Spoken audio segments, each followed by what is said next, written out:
Welcome back to the channel. We're doing something a little bit unusual today.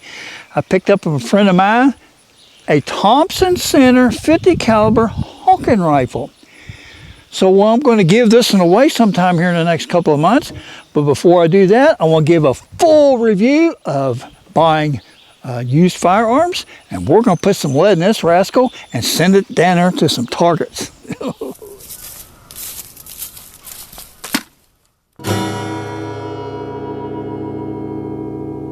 Ear and eye protection, strongly recommended.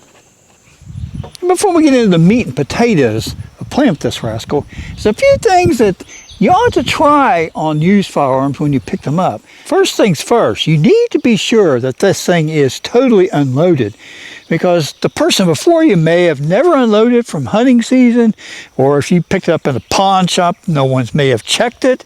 All kinds of ways to get yourself in real trouble if you don't watch what you're doing. Probably the easiest way is to take the ramrod and drop it down into the barrel. Now, several things will happen here. If it has a load in it, it's going to drop down and do a thud type thing. If it is not loaded, then it will probably bounce off the bottom of the breech. So, see, that one kind of, a little bit of bouncing. So, that one's unloaded. Now, here's how you can actually set this thing up when you are convinced that it is totally unloaded. Is get you a little pocket knife and scrape it right down on the top of the ramrod here, so that you know that when you go to check it the next time, you have that little mark there. So if you come down here and you take this one out and you do this and you see that, you know it's unloaded. If it's up somewhere like this, you got an obstruction of some kind in it, or it is loaded, or maybe even double loaded. You just don't know when you're dealing with older firearms.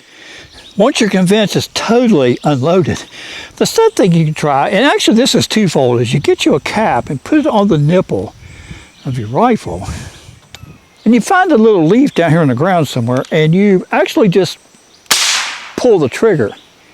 If that leaf moves, then you know that the barrel is not obstructed.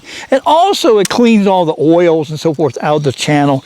So when you get ready to shoot, this rascal will actually go off. Now, doing a little bit of tinkering with this thing, it does have dual triggers on it. So I noticed that if you pull it all the way back, the rear trigger sets, the front one works. But I'm not sure if that rear trigger even works, because I hear a click in it. And it does go down, but if you just pull the front trigger, it goes down even harder. So the rear ones might not work. I'm going to play with it and see if we can get it to work. It may work if I get the lock out of the gun, which I'm going to take it out after a while when I clean it up and check it from there. But as of now, let's get this bad boy loaded up. Now, kind of as a rule of thumb, when I'm loading new guns, is if it's a 50 caliber, then I will start out with 50 grains of 3F shoots and powder, just kind of a starting load.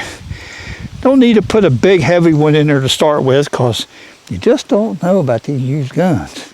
Take a .480 ball and a little bit of piloticking material, and I just kind of set it on the top of there with the sprue up and start it that way.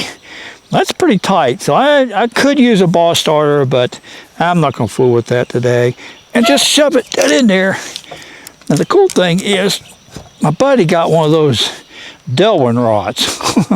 So you can beat these things on everything, you ain't gonna hurt them. So it's loaded up. We'll take the first shot with it since 2022, I think, or 21, whenever it was at the New Year's Day shoot, and see what happens. Yeah, get one of them number 11 caps on that bad boy. Freshly painted yellow target down there. Let's put some lead on that bad boy. No, that didn't work too good. Let's try that again. Well, that's something you don't want to hear. Ugh, I thought I had it cleared out, but it didn't. Not good. Try it one more time. I might have to pull a nipple off of it to see if we can get it to fire. All right, maybe not even have the cap all the way down on the nipple. That's probably my biggest problem. Shove it all the way down there. That looks about right. See if we get it to work. Yeah, I'm going to remove the nipple so we can get some powder in, get it to work. Just get this down here where we can get this little nipple out. There we go. It's coming out pretty easy. Now, a lot of folks would tell you, just get a CO2 bottle and blow that little bolster out, but I don't have the CO2 bottle with me today, so I'm going to trickle a little bit of 3F, shoot some powder down in there, tap it a few times to get the powder to go down in that hole so it fills up the channel, and we'll put the nipple back in this rascal, tighten it down. Not sugarcoating it. When you get used firearms, sometimes they're like that. You can't get them to work. This one should work this time.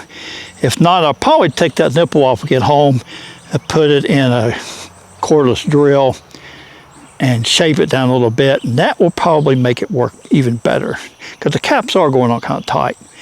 How bad, old Yeller? Can we get it this time? Woo, baby. That put the spanking on it. Number 2, how about it? Oh, baby, got it next to the other one. I love it. You know, I just can't shoot steel. I got to shoot something else fun, too. How about that water jug? Can we get that one? Come on, baby. Oh, you got to hit it. Gosh, here's another kind of a good tip I like to pass on. If you notice inside the hammer here, get turned so you can see it. Maybe you can. The cap is still in there. So sometimes if you load it up for the second time, put the cap on there, it won't work. It's probably because the first one is still in the hammer. I got the steel, but no milk jug. I'm going to try the thing I was telling you about a minute ago.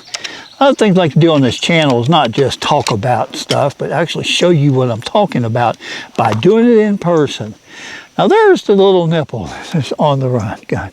So what I'm going to do is I got a file out here, and I don't have a cordless drill with me. The easiest thing to do is just chuck it in a drill and spin it. But I'm going to just do it this way for a couple minutes. You can see that. And slowly turn it around, as you can see I'm doing.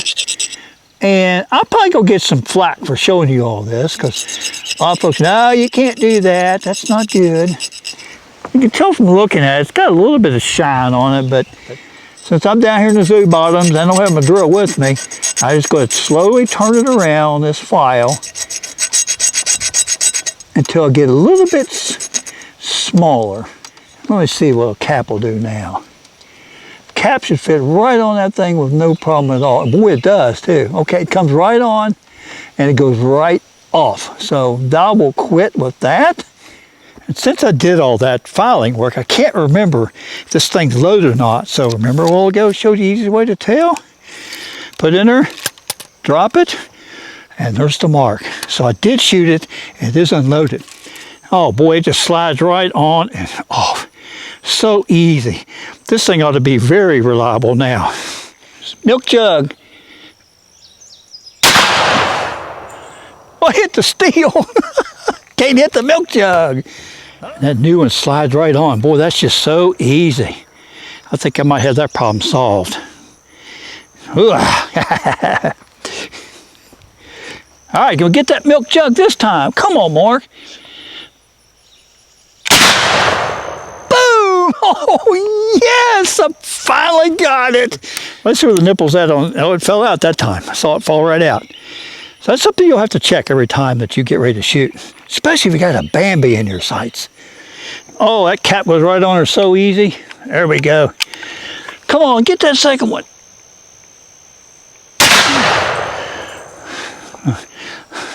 I got the steel. Let's do it. Wow! Boy, that exploded it at that time. I'll tell you, I'm impressed with this Thompson Center Hawken gun. It says Hawken right there on the barrel. Man. Let's go home, clean this rascal up, and store it away, because someday I'm going to give this one to somebody here in Eastern America, somewhere. And we had a fantastic afternoon shooting at Rascal. I'm going to spend just a couple brief minutes, if that long, to show you what I do to clean this thing up for a little bit of long storage. What we'll do is get a screwdriver here and knock this wedge out.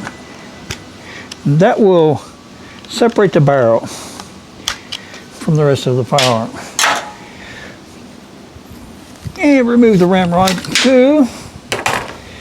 And it just comes right out, I'm sure. Yep. Just like the traditions guns do. Get the nipple remover out and we'll just get that thing loose. Come right out. No big deal at all. Next thing to do is kind of a radical thing. We're going to put this little short barrel to the water hose. That'll snuff all that black powder here pretty quick. I only shot the thing 8 or 10 times, so it's not going to be really dirty. Hopefully. Fill it up.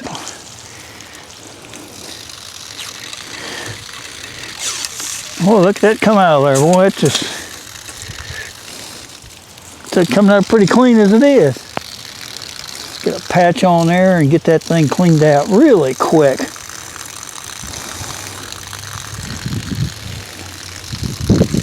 Jag on there, a little water down in it.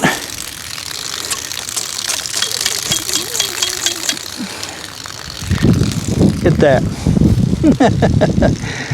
3 swipes or so and it's cleaned right up.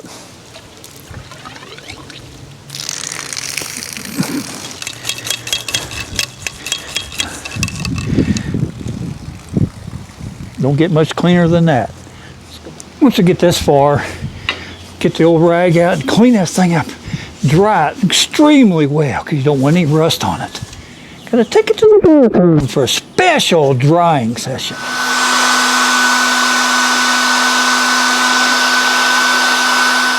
Well, my friends, less than a minute is all you need. This barrel gets so hot you can't hardly touch it.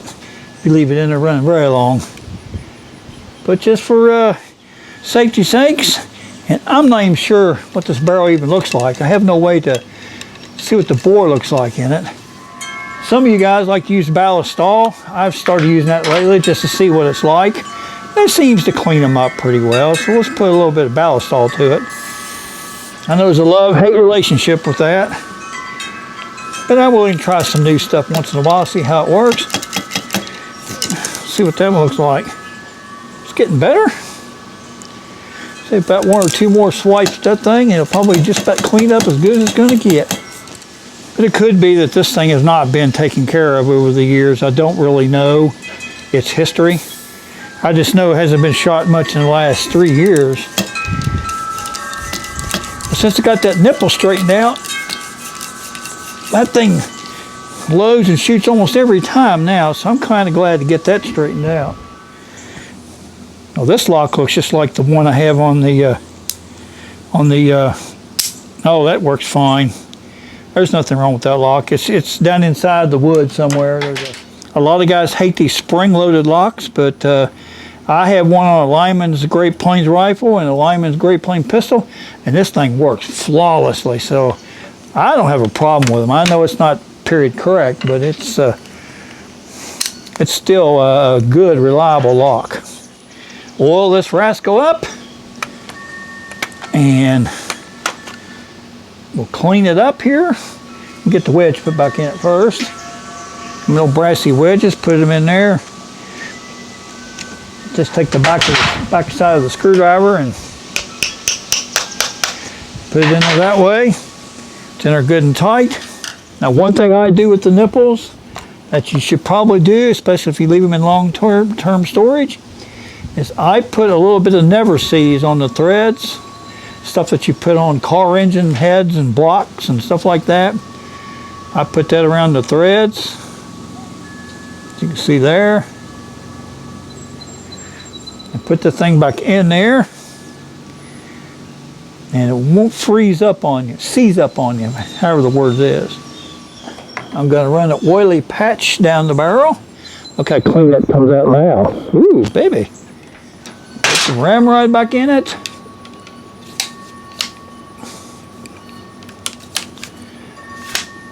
And I'm going to put it up. Well, this one will be given away sometime, probably in September, to somebody that's interested in getting into the hobby. It is pre-owned, used. It's got a little crack right here on the stock. So you'll hear a little crack on the stock. So we'll get her all greased up here with the stock and everything else, and make somebody a proud owner of a Thompson Center Hawken rifle. Thanks for watching. Wherever Jesus does love you. We'll catch you next Sunday on another adventure of some kind.